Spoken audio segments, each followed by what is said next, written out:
ሰሞኑን የዓለም ቤዛ ጌታችን ኢየሱስ ነው፣ ማርያም አይደለችም፣ እንዲያ ነው እንዲህ ነው የሚል የሆነ ጉንጫ አልፋ ክርክሮች እንግዲህ ስንሰማ ቆይተናል።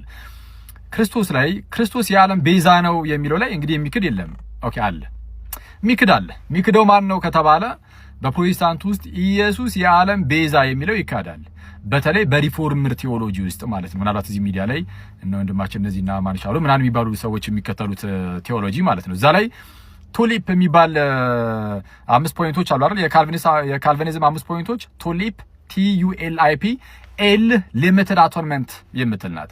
ሊሚትድ አቶንመንት ማለት ክርስቶስ የሞተው እንደ ውስን የሆነ ቤዛነትን ያደረገው እንደማለት ነው። ውስን ቤዞት እያሉ ይናገራሉ እነሱ ራሳቸውም እና ቤዛነቱ ውስን ነው እንጂ ለዓለም ሁሉ የሆነ አይደለም። እግዚአብሔር አስቀድሞ የተወሰኑ ሰዎችን መርጧል።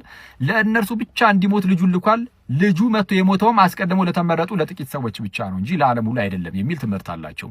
ስለዛ ኢየሱስ እርሱ የዓለም ቤዛ ነው የሚለውን ሳናሳምን እንደው ማርያም የዓለም ቤዛ ናት ምናምን የሚለው ላይ እሱ ቀጥሎ የሚመጣ ነው። ራሱ እሱን የምናሳምናችሁ ቀጥለን ነው። አሁን የምናሳምናችሁ በቅርቡ ምን የሚለውን ነው? ኢየሱስ የዓለም ቤዛ ነው የሚለውን ነው። ይቆየን።